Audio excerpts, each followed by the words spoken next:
Jalan Inggris menuju ke Piala Dunia dilalui dengan sangat terjal dan sangat menantang. Mereka melawan tim-tim raksasa seperti Albania, Hongaria, Andorra, San Marino, dan juga Polandia. Dan dengan kualitas pemain yang dimiliki oleh lawan-lawan ini, gue rasa kayak Hongaria tuh 5-4 jago banget tuh, Coach. Kalau 5-4 jago banget tuh Hongaria gitu.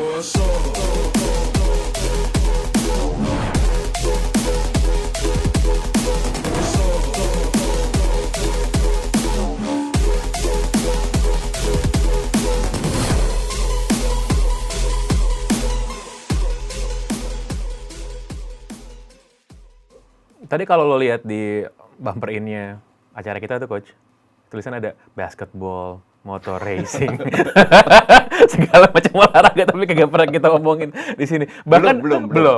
Bahkan liga yang lain aja nggak pernah kita omongin. Liga Inggris belum kita omongin ya, Iya kan? nggak pernah lah sekali-sekali Serie A. Nggak pernah. Liga. Masa sih? Kapan? Sindir-sindir nggak pernah kita. Sindir-sindir doang. Kalau lihat mention Twitter, oh ini acara Liga Inggris gitu.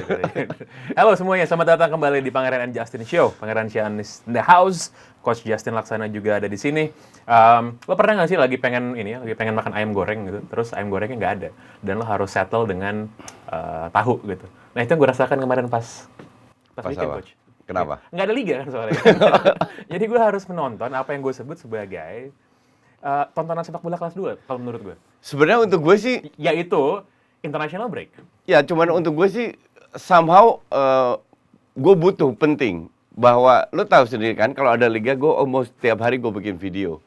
Tapi sekarang nggak ada liga gue santai, jadi 2-3 hari gue baru bikin satu video. Jadi once in a while gue butuh lah sedikit istirahat gitu. Ini jadi lucu ya, karena kalau dulu zaman gue kecil tahun 90 nonton bola gitu, sepak bola internasional itu kan jadi pinnacle, jadi puncak dari sepak bola di seluruh dunia gitu. Dan itu udah nggak, sebenarnya kalau menurut gue udah nggak kayak gitu lagi. Dan dulu Arsene Wenger kalau nggak salah yang pernah ngomong, buat dia puncak sepak bola itu adalah di Champions League. Kalau buat dia, bukan Piala Dunia, bukan Piala Eropa, tapi Champions League karena lebih kompetitif. Apalagi kalau dibandingin sama kualifikasinya, pertandingan persahabatannya gitu. Nah, pada pertandingan kemarin lo nonton semua nggak? Absolutely not. Nggak. Gue nonton Belanda aja. Ya, gue nonton Belanda aja. Karena jujur aja, gue butuh rest. Gue butuh rest nanti liga. Ini kan terakhir. Next international break baru Maret. Jadi gue manfaatkan dengan benar-benar doing something else lah. Baru nanti weekend ini gue geber lagi sampai Maret full. Gitu. Gue sih bahkan nontonnya cuma setengah-setengah ya, kayak nggak ada yang gue tonton sampai habis juga gitu. Karena international break tuh nggak worth it, begadang enggak. Enggak, gue nonton Belanda semas lah. Belanda ya. Tim yang itu ya, tim yang ya gitu. Nggak, cuman gue mau bahas soal Arsene Wenger, dan dia itu benar. Tambah lama ini UEFA dan FIFA ini emang sengaja cari duit kan. Jadi semua diciptakan Nation League lah, inilah, itulah, sehingga memang dari sisi kuantitas bertambah, tapi kualitasnya kan nggak banget. Intinya kan ya pemain-pemain itu kan robot. Siapa sih yang main serius di Nation League kan nggak juga. Kalau nggak ada kerjaan ya baru kita main Nation League kayak gitu lah. Cuman ya mungkin untuk negara-negara menengah ke bawah ya yang juga mendukung Piala Dunia 2 tahun sekali dan bertambah juga kontestannya. Iya, betul. Itu mungkin untuk mereka menarik, tapi untuk I think 10 negara terbesar atau 15 negara terbesar itu nggak menarik lagi. Walaupun begitu ya, nasib kontras dua finalis Piala Eropa 2020, Inggris dan Italia. Inggris sudah masuk lolos ya. Semakin menggenapi nubuatan gue bahwa juara Inggris dunia itu kan selalu jagoannya di kualifikasi. You know that. Progres semifinal Piala Dunia 2018, kayak finalis Euro 2020, juara kayak MU ya? Ranking 3, ranking 2 terus juara. Tapi kalau Inggris sudah lolos, ntar kita bahas Inggris belakangan. Italia itu harus lewat jalur playoff, dan nggak cuma Italia doang sebenarnya. Portugal juga kemarin jalur playoff setelah Aleksandar Mitrovic gol di penghujung pertandingan gitu, menit terakhir. Keren banget sih itu, si fans Serbianya stay terus. Mitrovic keluar cuma pakai kancut sama pakai baju dalam, terus bawa Coca-Cola lagi. Bawa Coca-Cola terus nyanyi-nyanyi ke fans away-nya. Dan jadi babak playoff dari zona UEFA ini sekarang berbeda. 12 tim yang main di playoff ini. Yang lolos cuma 3. 12 main di 3 jalur yang berbeda ya, ada 3 pad gitu, masing-masing 4 tim. Dan nanti di tiap jalur itu, di tiap pad itu bakal ada final mini, yang mana kalau undiannya itu ternyata mengharuskan mereka berada di peta yang sama, Italia itu bisa ketemu sama Portugal. Dan salah satu dari antara dua itu bisa-bisa kalau ketemu ya, itu bisa-bisa nggak main tuh. Mendingan mana yang nggak main? Mendingan Italia apa mendingan Portugal, Coach? Mending Portugal nggak main. I hate Portugal. Kenapa? Seriously. Gue nggak tahu ya, gue merasa bukan orang Portugal, tapi banyak pelatih Portugal atau tim Portugal itu menghalalkan segalanya untuk menang. Siapa? Cuma satu, cuma Mourinho doang. No, they don't care. Mereka itu kalau bicara sebuah sistem, mereka nggak pernah terkenal dengan itu. Tidak pernah terkenal dengan permainan bagus. Tapi ya gitu, sempat juara Eropa dengan permainan buruk di kualifikasi 3 kali seri, nyaris nggak lolos. Oh, legenda tuh, Eder. Ya, banyak sekali lah. Lu kalau lihat pelatih Portugal juga, pelatih Portugal mana yang bermain very atraktif? Jose Mourinho ya. Jose Mourinho, legenda Tottenham. Ya. Enggak. Sekarang kita bahas serius. Bercandanya ntar. Jadi intinya untuk gue sih, gue paling nggak suka nonton Portugal. Serius, paling nggak suka. Lo nggak suka sama Ronaldo aja kali? Bukan, no. That's not true. Orang bilang begitu karena gue fans Barca dan Arsenal. Tapi that is not true. Gue sangat respect terhadap Ronaldo. Tapi kalau lihat Portugal, gue nggak heran mereka masuk playoff. Dan Italia pun. Kalau Portugal, kasusnya menurut gue ya, mereka lebih ngandelin skill individu. Jadi keluar juga nih ya. Sistem apa sih yang mereka mainkan? Ayo coba yang di rumah kalau ada alkohol, drinking game tiap kali coach bilang skill individu minum. Lu kalau lihat Bruno Fernandes itu dari semua pertandingan dia mainkan di timnas, mungkin main bagusnya 30%. Sisanya itu seringkali dia diganti, seringkali nggak kelihatan. Lebih ke dribblingnya Bernardo Silva lah, Ronaldo lah, terus yang Joao Felix lah. Gue nggak suka permain yang banyak dribbling. You know that, ya kan? Lo nggak suka Arjen Robben dong berarti? Beda masa. Kalau sekarang kan kita harus move on. Kita harus berkembang dengan sepak bola modern. Ngeles banget. Bukan ngeles. That's the truth. Kalau lu di depan, lu dribbling, that's okay. Tapi ini di tengah dribbling kayak Grealish gitu kan najis banget tuh pemain. Gue lebih suka Italia seperti yang gue bilang juga waktu gue siaran di Piala Eropa. Italia akan kemungkinan besar, punya peluang besar untuk jadi juara dan dengan luck mereka jadi juara. Cuman kalau lihat Italia dari perempat final ke semifinal ke final, mereka itu susah cetak gol. Menangnya kan juga lewat adu penalti 2 kali di semifinal dan final.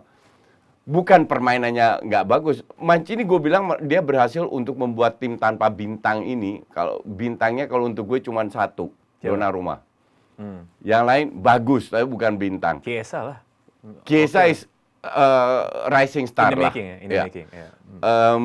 Jadi kalau lu tidak punya seorang killer, nah ini yang dialami Italia sekarang. Lu boleh bermain bagus, sistem lu berjalan, kuasai bola, create chances, but you don't have killer. Sama kasusnya sebenarnya juga kayak timnas Belanda. Mereka nggak punya killer.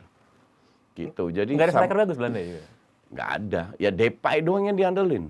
Bahkan bukan striker murni sebenarnya. Bukan striker murni sebenarnya, betul. Masa nggak ada striker lagi sih Belanda? Nggak. Ya Luc de Jong. Wout Weghorst. Kalau sampai Italia gagal lolos lagi Piala Dunia gitu, mereka undiannya tidak menguntungkan atau bahkan mereka mainnya jelek 2 kali berturut-turut gagal Piala Dunia, itu kan sial banget ya. Kalau itu terjadi, ya itu menunjukkan bahwa sepak bola penuh dengan kejutan. Ini juara Eropa loh. Belanda itu udah lolos ya? Lolos. Oh iya. Baru mau gue cengin. Lolos dong. Jadi tadi Coach Jason udah bilang masalah Italia itu goal getter berarti. Ya. Jarang bisa diandalkan sama ke Belanda juga. Lu pernah lihat Belotti main nggak? Lo pernah?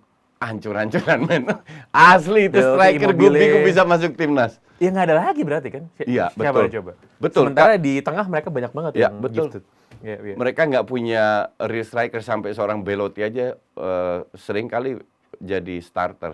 Ini yang gue bilang menyedihkan. Kalau lu harus bahkan seorang Bernardeschi aja masih masuk ke 24 besar walaupun jarang main. This guy mainnya lebih parah dari Fred, tau nggak? Bener-bener ayam tanpa kepala. Asal lari, asal nggak jelas. Serius. Gue bukan anti Juve atau apa ya. Tapi Bernardeschi nggak banget tuh. Bernardeschi itu bentuknya kalau lihat film-film yang settingan di Eropa gitu, ada satu preman-preman lokal gitu. Iya. Bentuknya kayak Bernardeschi kan, ya kan? Iya. Full tato gitu. Iya. Warnain gitu. Iya. Dan Masalah Italia untuk bikin gol, mereka cuma bikin 13 gol dari 8 laga di kualifikasi, artinya cuma 1,6 gol per pertandingan. Ya. Bahkan gue nggak tahu data itu. Iya. Terus ini jadi ironis nggak sih mengingat bahwa mungkin ya Coach Justin sih kagak suka Serie A ya, gue juga nggak nonton sebenarnya. Nggak, gue nonton, akhirnya gue nonton. Iya. Di tahun-tahun terakhir gue masih broadcasting Serie A kita bareng-bareng di Hidup Qatar. Itu apa namanya? Oh iya, gue pernah makan duit Qatar ya. Qatar. Gue dukung Qatar pokoknya. Piala Dunia di Doha tuh nggak boleh digagalkan. Itu harus kita dukung. Gue terakhir nonton Serie A itu ya mungkin paling ofensif mungkin dalam pengalaman gue bertahun-tahun nonton Serie A gitu. Tim favorit gue tuh kan Atalanta ya. Atalanta tuh main ugal-ugalan emang, ugal-ugalan banget. Enggak, very nice. They play nice football. Iya ugal-ugalan, makanya kagak pernah juara gitu. Kagak pernah bahkan bisa konsisten mendekati puncak klasmen karena selalu kehabisan bensin aja. Lo ingat nggak 2 musim lalu pas lawan PSG waktu perempat final semifinal? Perempat final Champions League itu babak pertama PSG di keras gila-gila diobok-obok, tapi babak kedua udah nggak bisa lari gitu. Jadi ironis nggak sih ketika pelatih ofensif banget di Italia kayak Pioli, Sarri juga ugal-ugalan juga sama Gasperini. Lalu ternyata dari Simone Inzaghi, tapi ternyata timnasnya ya strikernya nggak ada yang oke gitu karena striker oke di sana orang asing. The problem dengan Serie A kenapa mereka going down terus ya, dan itu parameternya kan di Champions League. Ya sama kayak Liga Indonesia lah, orang bilang klub ini ABC ini hebat-hebat, tapi pas di Piala AFC keteteran, ya kan. Nah, Serie A kan praktis juga begitu. Bahkan AC Milan yang digadang-gadang calon juara rank 1 kok nggak salah sekarang ya. Rank 1 di Champions League nomor 4, baru 1 poin. Tahun lalu Inter yang juara, grup aja nggak lolos, rank 4 juga. Nah di sini kan menunjukkan betapa parahnya level Serie A, oke.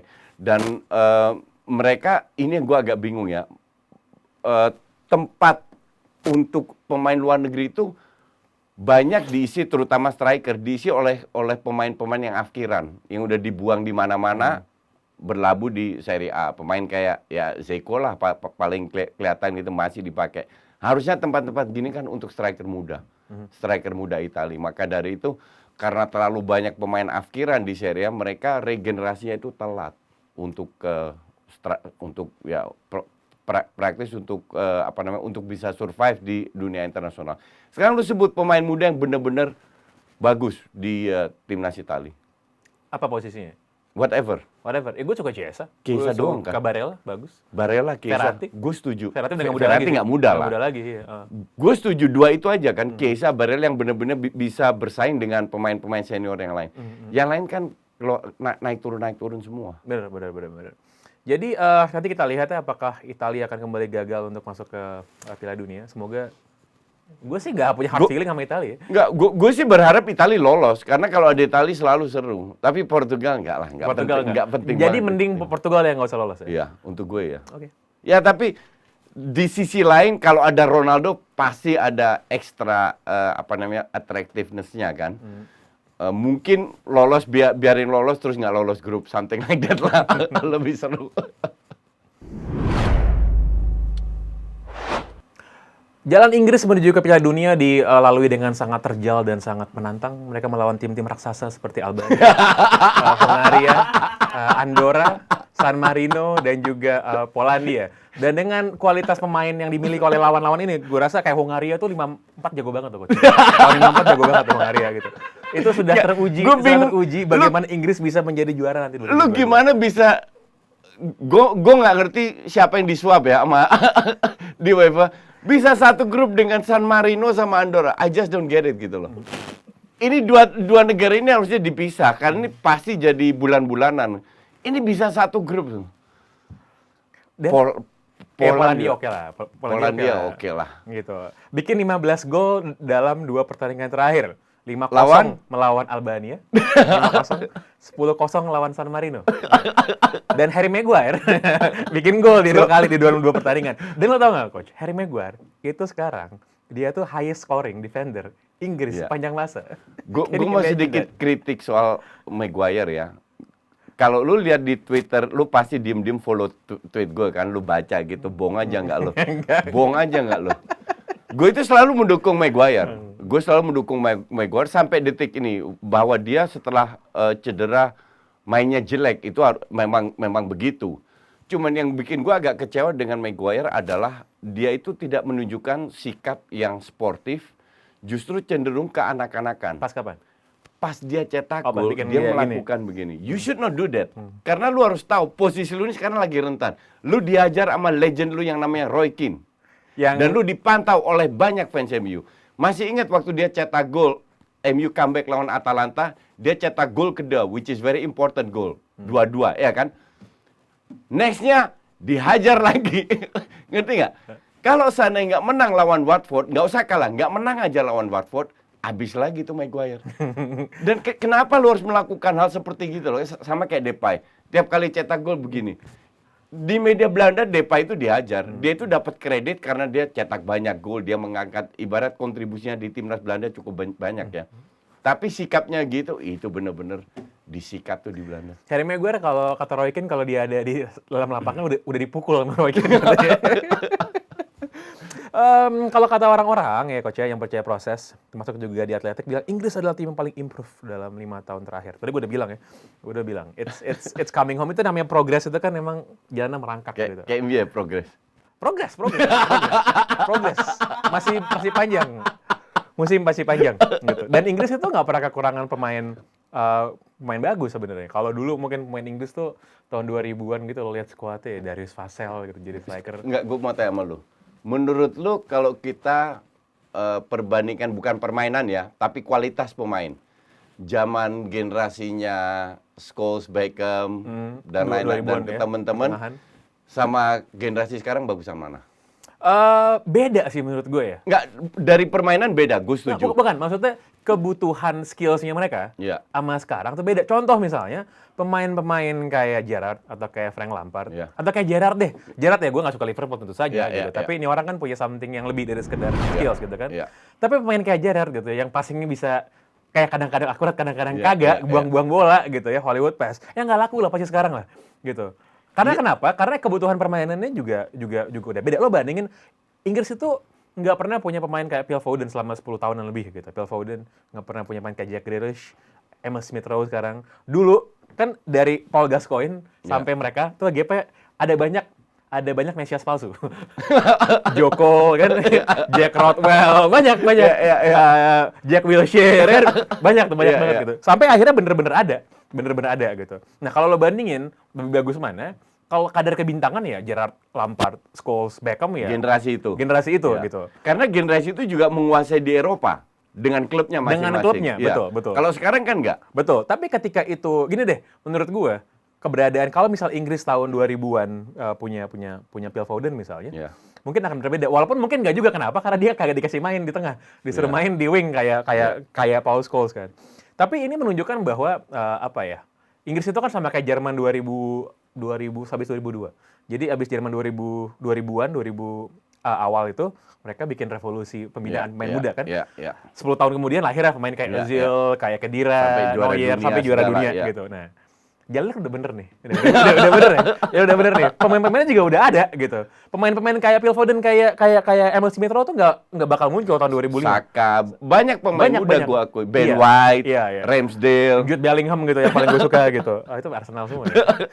Cuman yang perlu kita lihat tuh cuman hasil akhirnya aja gitu.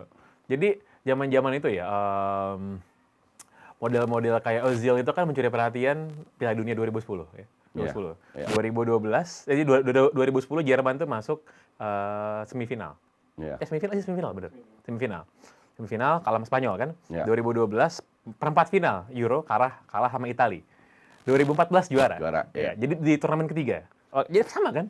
Piala Dunia 2018 Inggris. Lu itu bener-bener fans MU ya? Kardusnya minta ampun. 2020. Semua ada hitung-hitungannya. Ampun. Makanya gue bener kalau bilang raja kardus ya kayak begini. 2022 ini juara sih. Cuman kalau gue mau bahas 2 tahun lalu rank 3, tahun lalu rank 2, terus tahun ini juara, langsung ketawa dia, nggak mau dibahas. Ngerti nggak lo? Jadi kardusnya fans MU tuh gitu. Makanya gue selalu bilang kardus dikasih nyawa, jadilah fans MU. Nah ini rajanya di sini. Semua itu ada teorinya seolah-olah matematika. Kita tahu semua kalau gue bilang generasinya itu Scholes dan lain itu lebih bagus, oke? Tapi gue harus akui juga bahwa sekarang banyak pemain muda yang come up dan beruntungnya bedanya mereka itu dilatih oleh pelatih non Inggris. Pep, Klopp, you name it lah. Yang benar-benar Tuchel, yang benar-benar punya visinya itu lebih bagus daripada pelatih Inggris. Yang gue pertanyakan, apakah seorang Southgate sanggup secara kecerdasan untuk meningkatkan kapasitas pemain ini yang sudah berkembang di klubnya masing-masing. Lo tau nggak kenapa Southgate lebih hebat dari Tuchel, dari Klopp, dari Pep? Lo nggak kenapa? Kenapa? Southgate udah pernah masuk final Piala Dunia soalnya. Piala Eropa. Udah pernah masuk. Jadi, oke. Tadi kita udah ngomongin soal back kayak John Stones dan Harry Maguire itu dikritik main untuk klub, tapi impresif main buat timnas. Ya. Sama kayak Pickford sebenarnya. Lebih bagus dia main buat timnas dibanding main buat klub, ya kan? Enggak, cuman kalau lihat ini kan nggak bisa jadi parameter. Dan gue bingung, Inggris itu selalu dalam kualifikasi ya dapat grup yang hampir selalu gampang. Dan kalau gue bilang kenapa mereka bermain bagus, karena kualitasnya gitu. Sehebatnya Poland, still Poland, man. Gue waktu Piala Eropa nonton Poland berapa kali, itu benar-benar digendong sama Lewandowski itu. Kalau nggak ada Lewandowski, selesai itu barang. Jadi grupnya ini, by the way, yang runner up siapa di grup itu? Poland ya? Iya, Poland. Maka dari itu gue juga tidak lihat Poland. Kalau ketemu Portugal itu, gue nggak lihat Poland bisa lolos, kecuali ada hal-hal yang aneh terjadi. Jadi Inggris juara nih, Coach, 2022 ya? Aduh, Inggris itu kalau lolos grup itu udah puji Tuhan, alhamdulillah, tau nggak lo? Enggak lah, ini sesuai sama peaknya puncak performa itu akan terjadi. Itu semua, gue kenal itu udah cukup lama, Nge. Tiap kali kalau ada turnamen besar, it's coming home. Dan gue tunggu momentum, it's going home. Baru di situ gue hajar. Awal-awal biarin aja ngoceh. Tuh, yang namanya iman itu emang harus selalu ada gitu. Hasil akhir tuh urusan ntar. Namanya juga faith kan. Capek nggak tiap kali it's coming home dan bukan pengen ngomong kardus-kardusnya ikutan semua. Di Twitter timeline gue penuh dengan it's coming home. It's coming home sih ke Doha ntar gitu. Oke, sekarang kita akan masuk ke Domba of the Week.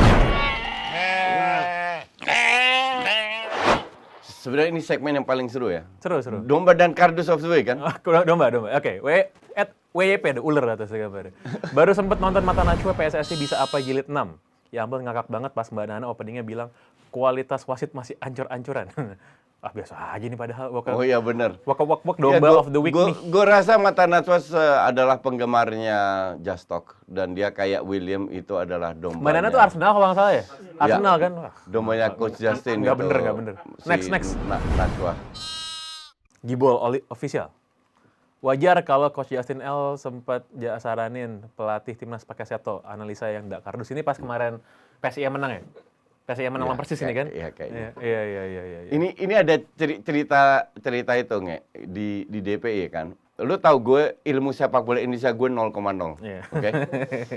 Gue ditanya pada saat itu si Mac siapa itu pelatih timnas? Scott McManamy. Ya, itu dipecat kan? Iya. Lahirlah pertanyaan, siapa coach yang jadi? Kebetulan gue nonton berapa cuplikan dari waktu itu dia pegang PSS Sleman kan. Gue bilang, Seto, langsung viral men.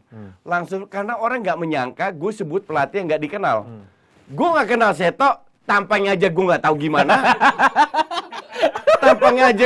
gimana. Umurnya berapa nggak tahu. Gue nggak tahu, sama sekali nggak tahu. Lo nggak tahu juga kalau di Ade Indrianto berarti juga nggak tahu. Nggak tahu. Nggak tahu juga, oke. Gue cuma menilai dari Sleman yang gue lihat pada saat itu. Okay. Dan itu untuk gue nggak selalu menang karena kembali ke kualitas. Tapi bermainnya cukup atraktif, makanya gue keluarkan Seto itu. Sampai Seto di DM, di telepon, dia bingung siapa ini Coach Justin. Nggak kenal juga. Akhirnya teleponan baru, lewat telepon baru kita kenalan situ. Nah, kayaknya kemarin gara-gara PSG menang atau apa, Seto namanya muncul lagi. Jadi ini ada sejarahnya, Jadi kalau misalnya waktu itu pas ditanya lo habis nonton timnya Kak Imran, lo bakal bilang pelatih timnas siapa? Imran Al-Maruri gitu, Coach. Kalau seandainya gue nonton PSG dan gue merasa itu bagus, pasti gue akan bilang. Tapi dia udah keluar kan kalau nggak salah dari PSIS. Nggak tahu. Setahu gue iya. Oke, Kardus of the Week. Irwanto of the Week. Beli tas coach, tapi kok banyak kardus. Terus kualitasnya mediocre, ancur-ancuran. Ternyata yang dibeli Coach Justin.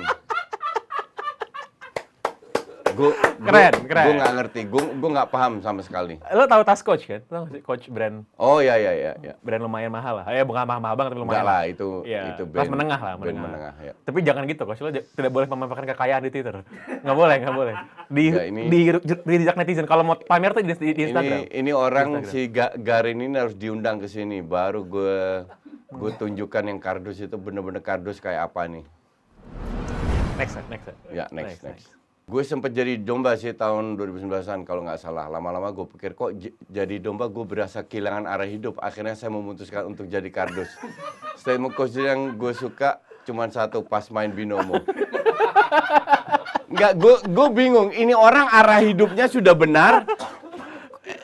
Tapi emang manusia ya. Kalau jalan benar itu kayaknya nggak ada tantangan. Padahal gue udah berusaha segalanya untuk membimbing para domba ke jalan yang benar.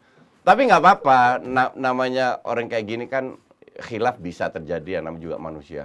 Ini bener sebenarnya Faris ini ya. Karena nanti lo akan balik lagi ke jalan yang benar, Faris. Dia sudah menjalani gitu karena ada tertulis Coach, ada jalan yang disangka orang lurus. Ternyata jalannya membawa kesesatan. Nah ini. Jadi kardus itu apa namanya? Sesat yang sesat itu. Jadi nanti ya nggak apa-apa sih Faris. Nanti gue tunggu tweet lah, aku bilang, Coach Justin mohon maaf sebesar-besarnya, saya khilaf, dan saya akan kembali menjadi domba, semoga diterima, oke? Menurut lo orang-orang... Tweet kayak gitu gue tunggu, menurut lo orang-orang yang nge-tweet sama nge-DM lo itu tuh tulus atau sebenarnya pengen di-repost aja malu sih? Enggak lah, tulus lah. Tau dari mana lo tulus? Gue nggak selalu repost masalahnya. Iya. Dan mereka banyak banget yang itu. Cuman kalau lo nggak repost selalu ada yang ngirim juga? Banyak. Banyak juga? Banget. Domba Justin itu udah go internasional loh. Ada di Chicago, di LA, Madison, New York, semua ada loh. Itu bukti bahwa pendidikan tinggi di negara Amerika pun tidak membantu lo berpikir dengan jernih. Itu bukti bahwa mereka keluar dari sarang-sarang yang banyak kardusnya dan akhirnya mereka sadar. Dan nanti tahun depan kan gue ke Kanada. Gue udah janjian di Montreal. Ada domba juga nunggu gue. Nah jadi ntar gue mau ke negara mana, ntar pas gue bilang dulu di tweet aja, oke, bulan ini gue mau ke Belanda contoh. Oh pasti ada domba-domba datang itu. Luar biasa ya. Sesat. Gue harus hubungin Interpol sih. Luar biasa emang, dan di domba Coach Justin harus bikin cabang di mana-mana.